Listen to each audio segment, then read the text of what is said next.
Welcome to the Connecticut Rivers Council's 2022 Camp Impact Report. On behalf of the Council's camping team, we're proud to present this year's Impact Report. 2022 was a great year for camping in the Council. The mission of the Boy Scouts of America is to prepare young adults to make ethical and moral choices over their lifetimes by instilling in them the values of Scout Oath and law. One way we accomplish those aims is to get Scouts outdoors. We have 3 awesome facilities that offer an outdoor adventure for Scouts of all ages. June Norcross Webster Scout Reservation in Ashford, Connecticut, Camp Mattituck in Plymouth, Connecticut, and Camp Workomen in New Hartford, Connecticut. All of our camps are nationally accredited camps for their specific programs. We had 775 Cub Scouts, 2,471 Scouts BSA, and 282 youth participants from outside groups come to camp this summer. These youth are from 515 units, 21 councils, and 10 different states. Right now, we're going to hear from our camp staff who made the magic happen this summer. They're going to give their high-level perspective on summer camp this summer. First up is Pat Boyd, Camp Director for JNW.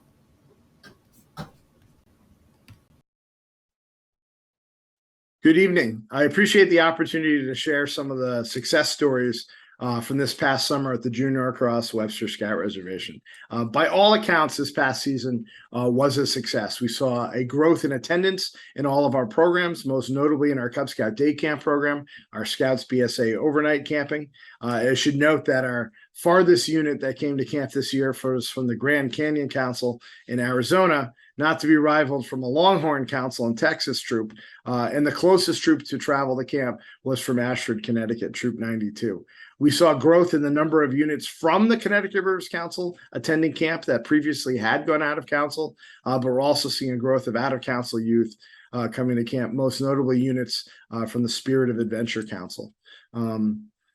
The Cub Scout Day Camp program was a huge success this year, which is positive. We saw a couple hundred scouts come through the generosity of the grant to get kids outdoors from the state of Connecticut.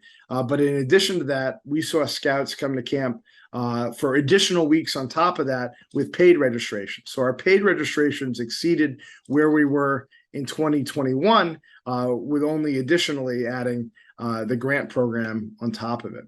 The NYLT program, the National Youth Leadership Program, which we host at Webster, was outstanding. I want to give a shout out to Dan Carr, the course director this year, who had a lot of challenges. He took some strategic objectives from the council and were able to implement them into the course. He also took a new syllabus, which had some challenges, and worked together and put together a team behind the 8 ball. We were really innovative, and I think everybody on the outdoor program side and the council training committee side were very happy with the outcome, and I credit a lot of that to Dan's leadership over the course of the year. We also had the privilege this year to host the Lithuanian Scouts Association group at camp. This is a group of 2nd and 3rd generation Lithuanians who have continued the scouting program from Europe here in the United States. They met for the week of summer camp and did some really outstanding pioneering projects, scouting at its basic form. And it was great to see a sense of culture and brotherhood here at camp this year with the Lithuanian Scouts. This also helped us as there was some unbudgeted income, but it was the type of outside group that we want to see at our camp, and we fully supported a number of areas of their program. It's also worth noting that we continued to host for the 12th year the National Camping School, which is a national Scouting U program where every camp director, program director, aquatics director, COPE director, key leadership positions have to be trained by the National Council through National Camp School in order to work in the camp. And we have hosted that program at Webster, and we continue to do so. What's also great is some of the dynamic leaders and section directors are from our council. So we're leading the way not only as a host, but also be providing instruction for this program. And we've been upped again to do this program again next year. From a program point of view, we added some things. We tried to make our operations smoother. We took a hard look at how we do our check-in to make it more efficient. We took some of the things that we had to do during COVID, but were popular and able to re-implement them into our program this year while bringing back some traditions that are important to us, like sit-down, family-style dinner, and things like that. We added True Blue automatic belay devices to our Cope and climbing program, which is very similar to what you see at rock climbing gyms, which gives us the ability to put more staff directly on instruction rather than just belaying. We also got a pizza oven this year, which, much to our surprise, was one of the most popular programs where scouts can make and then prepare their own pizzas in camp for their patrol and their troop, which is extremely popular. We couldn't do and be a leading scout reservation in the Northeast without strong support from a number of different entities. And I wanted to take this minute also to recognize the investment that the board and the professional staff have made into camp. Some of the most significant improvements this year, including the drainage along the main camp road, the eventual paving of the road and reworking of that, was an impactful project that not only looks good, but it's more environmental friendly by working with our water drainage and all that. And that was a significant investment and made a difference. And also the work that the Friends of Webster does, the volunteer support group. They take what's good and make it great. And I think our little secret to success at Webster is that there's a strong partnership between the council and the resources the board provides, as well as a teamwork spirit to get stuff done and to pool resources and to bring talent together. And we couldn't do what we do without strong investment from the leadership of the council, as well as the support of the Friends of Webster. Going forward, there are some challenges we had this summer. Much like any business, food supplies, products, delivery, supply chain stuff was challenging over the course of the season. Hiring of camp staff, retaining of camp staff was also extremely challenging. There were some positions that we're hiring after camp had started because just the way the market is right now. Hopefully that will change. But I can say with confidence that the camp staff this year did an outstanding job. Our oldest staff member was 80 years old and the youngest CIT was 14. And this team of seasoned scouters, college students, teachers, and some of the best and brightest youth leaders we have in the scouting program make it work and make it so that our troops want to come back and make J.N. Webster a destination environment going forward. A couple things we have to look forward to. Thank you to the generosity of Stanley Black & Decker. We're now pricing out and looking to implement our new docking system. Our docks are currently at camp in the swimming area, are a combination of 1960s original docks, as well as a kind of patchwork of things that were donated and bought at the end of the year. So we're currently pricing out with the idea to purchase before summer camp a dock system similar to the newer one at Camp Workomen to improve that area, which I know our customers and our scouts will improve.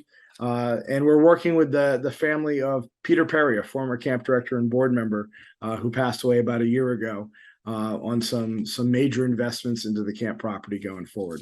So as I sit here in September and reflect upon the season, I want to thank everybody who made it a success. I certainly am very appreciative to the leadership we have in the council right now. The work that Stephen Smith and Sean Fogel, the business office, did was outstanding this year. And it's this partnership that makes it all work. And so I look forward to partnering with you again, working with the rest of the outdoor program team in our sister camps to continue to make the Connecticut Rivers Council one of the top outdoor program destinations in the Northeast, if not the United States. Thank you. Thanks, Pat. Next up is Jeremy Nelson, Camp Director of Camp Mattituck.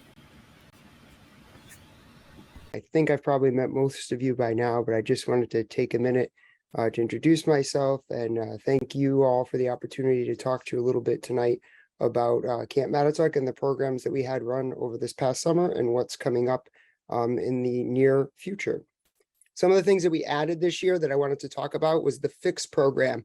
Although this was a behind the scenes program, Fix is a online cloud-based software, which some of you may know about, for basically camp maintenance and upkeep. It has a lot of options. We chose to use it specifically for camp maintenance and upkeep. So what would happen there is a scoutmaster, a scout, a staff member, myself, the ranger, anyone could put a Fix request in. And then Pat Mallon, our ranger, or myself would then assign it to one of our commissioners, a ranger's assistant, a particular staff member, or one of us would take ownership of that. The person who assigned the project or put the request in would then get updates as it went through, and we'd know when that project got clear. So that was to really help us serve our customers better and make sure that we were completing the projects in a timely manner that were being asked of us. And it made it a lot more organized than just random scouts and scoutmasters yelling to the ranger or me as we went by or walked by, hey, this door is broken. Hey, that latch is broken. So it really did streamline the process. Before camp started, or right as the day camp started, honestly, we finished both our blacksmithing and our swimming buildings. Now that changed our blacksmithing program completely. It moved it into a bigger area. It gave them their own space. They were able to utilize it. And you see a picture of that in the next page. And our swimming pavilion, one is allowing us to store our sailboats inside for the off season, which is great. And they'll last a lot longer because of that, but also provided a teaching area and a central hub for all of our waterfront activities as we moved forward. We redesigned a lot of our programs this year as we started off some new things. The first one that we redesigned was called Leadership Plus, which was basically how we took our COPE program and totally redesigned it and pushed it through to be more of a leadership development program. So not only did it culminate in the high ropes course and that type of activities that they did, and it did still incorporate most of those team building skills, but there was also a lot of leadership development and self-development that took place within that class as well. So we had a lot of our older scouts taking advantage of the Leadership Plus program. We also put all of our CITs through that program as we started to redesign our CIT program. So that then allowed us to pilot that for the first couple of weeks, but also to incorporate them into the leadership development programs that we're putting on for the scouts and have them develop as well so that they can be better staff members next year. Our Trailblazer program, which was our traditional provisional scouting program, took on a whole new face this year. So traditionally, Camp Mattituck has seen about 15 to 20 provisional scouts. This year, we almost broke 100 provisional scouts that were coming in, and scouts that were coming without their units, or scouts that were coming for multiple weeks. Some of the people pictured in that lower corner there actually stayed with us for the entire summer and spent all 5 weeks at camp as Trailblazers. So that was a really cool experience for them. And that's a new program that we're building. Our Tracks program was our first year camper program. So we really revamped both ends of the spectrum for our scouts this year. Our older boy programs got completely redone, and our first year camper program, otherwise known as Tracks, was redone as well. That starts off with a tour of camp by myself and Noah Cross, the program director. So those kids really know where they're going. They figure out where everything is. They can ask specific questions of the two of us. Plus they learn who we are, and they have no problem by the end of that tour just stopping and talking to us on the trail or asking questions when they need to. And then they can go to various program areas throughout the course of the week. And throughout that time, they can complete different activities. And then at the end of the week, they receive what's known as the Tracks Award, which is a sticker with the Camp Mattituck logo on it. And it looks like a paw print known as the Tracks Award. And we kept rolling lunch this year. So as you remember, possibly going into COVID, we changed all of our lunches to be grab and go and had it spaced out over a significant amount of time so that the dining hall wasn't crowded. As I said before, we kept family style breakfast and dinner this year, but we went with a rolling lunch, which ran from 11:30 to 1. It allowed for more program opportunities, more merit badge opportunities, and then allowed scouts to be able to take advantage of those. And I think it was very well received, and we were able to keep that moving pretty quickly. Some of the other programs that we added this year that were super exciting is we added our RC boat program. We did get a new blob this year as ours broke towards the end of last year. It had gone 3 years past what the company says is a blob's lifespan. So I think we've done pretty good by it. And we did order and replace our new blob this year. We had a new group come to join us at camp this year. It was Camp Felix, which is a group that really strives for inclusion and welcomeness and making sure that everyone feels welcome and loved in different areas that they come from. And this group came out of New York City, and none of these kids had ever camped before. So they joined us for our 3rd week of camp and were able to come and kind of embrace camp in their own way. They did filter right into the programs that we were already running and kind of acted as their own unit, but also had some of their own activities that they did. And like I said before, we still had our STEM camp running. That STEM camp is a partnership we have with 2 school districts that sent about 100 non-scouts to camp. And with the hopes that we can teach them and help them to see what a great program we have, and that maybe hopefully some of them will join the scouting program. I know that at least from my own experience, 2 or 3 of them have already joined that have come out of Naugatuck. So that's a plus in that regard. And then we also added a bunch of adult leader programs this year. One of the things that we thought we were lacking is that we service our scouts really well, no matter what age they are. But maybe we got to find some more things for our adults to do. So as you can see there, we had the adult flotilla, which occurred after the aquatics training courses that we ran. So we offered a bunch of different adult training courses this year. And at the culmination of the adult training course, the Scoutmasters go out in their various tubes and float around the lake for the Scoutmaster flotilla. We also have a program called Morning Joe, where we bring in different guest speakers, and they work with one of our commissioners, Joe Gannon, and talk about different aspects of the scouting program. So I know Lee Hoffman came in and talked about membership, recruitment, and how to get more scouts in scouting. Kevin came in a couple times and talked about various different things on the national and council level. And then we also had Alex Cantor come in and talk about council programming and the Western District when he was our Western District DE for a little while. Then with Sean's help, I do have to say that during our fifth week of camp, we were able to really add a whole bunch of new programs and pilot some stuff that's going to come out for next year. But you can see two of those programs highlighted on this slide. We had our Cub Scout program, two of these. One of them was our Cub Scout splatter paint room, which worked out really well. And I think it's going to become a Scouts BSA as well as Cub Scouting activity. But we piloted that program this year, and we piloted our Lego room, which was hugely popular. And a lot of the packs that I'm still talking to now have really started to continue to talk about that. And we're really excited to have that happening. So we're hoping that that continues for next year. And we added 5 additional program areas around our lake for our day camp, as well as our Scouts BSA campers to use. So as we move through this winter, we'll be sprucing those up, although we did pilot them this summer. And I've gotten nothing but great feedback from those scouts that attended the 5th week of our day camp program. So look forward to explaining those to you at a later date as to what we had done and what we're doing there. Well done, Jeremy. Our final guest is Jeff Sizer, Program Coordinator for Camp Raccoman.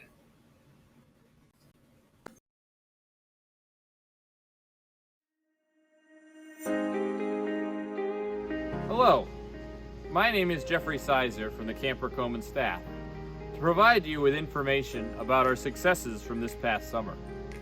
Over the past couple years, we at Camp Raccoman have transitioned to a year-round program. That means, in addition to our a la carte options during the summer months, we offer weekend programs throughout the year.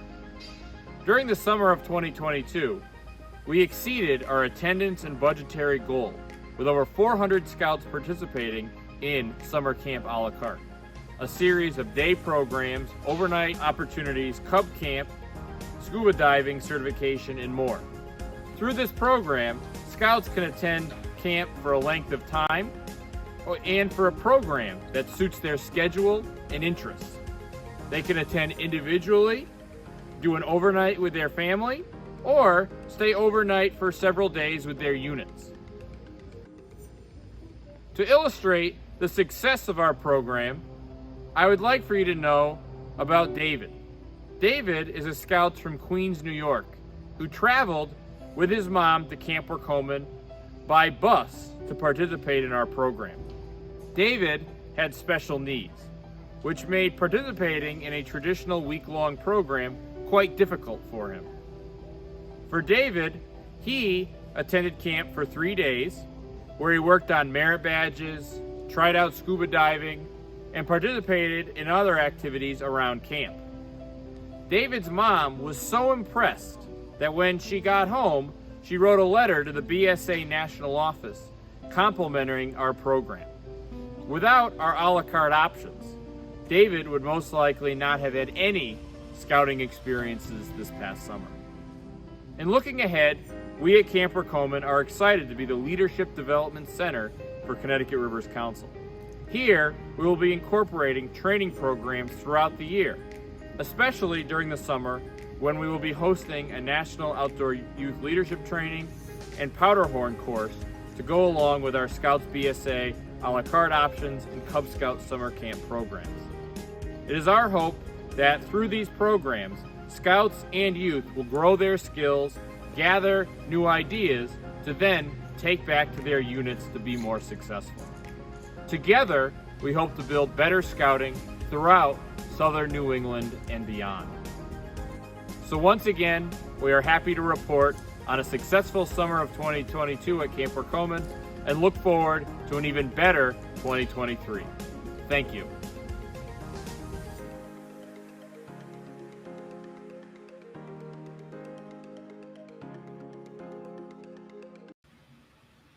Thanks, Jeff, and thanks to all of our 200 camp staffers. You helped deliver the promise of scouting to over 3,500 youth this summer. The Connecticut Rivers Council is blessed to have the support of our community and state. Through a state grant, we were able to provide day camp for 328 scouts. In addition, through the generous support from the Peter and Carmen Lucia Buck Foundation, we were able to keep all of our program pricing level with 2021 fees. We continue to strive to make finances the last reason a scout can't enjoy our camps. We can't say enough about our partners. Thank you. In efforts to always do our best, we collect valuable feedback from our campers. The feedback we receive shapes our future efforts in the outdoor adventure world.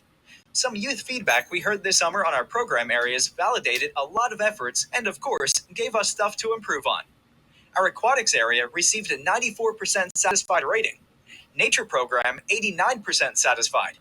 Handicraft, 90% satisfied. Cope and climbing, 93% satisfied. Scoutcraft, 91% satisfied. Shooting sports, 96% satisfied. Health office, 90% satisfied. Trading post, 90% satisfied. Camp-wide activities, 92% satisfied.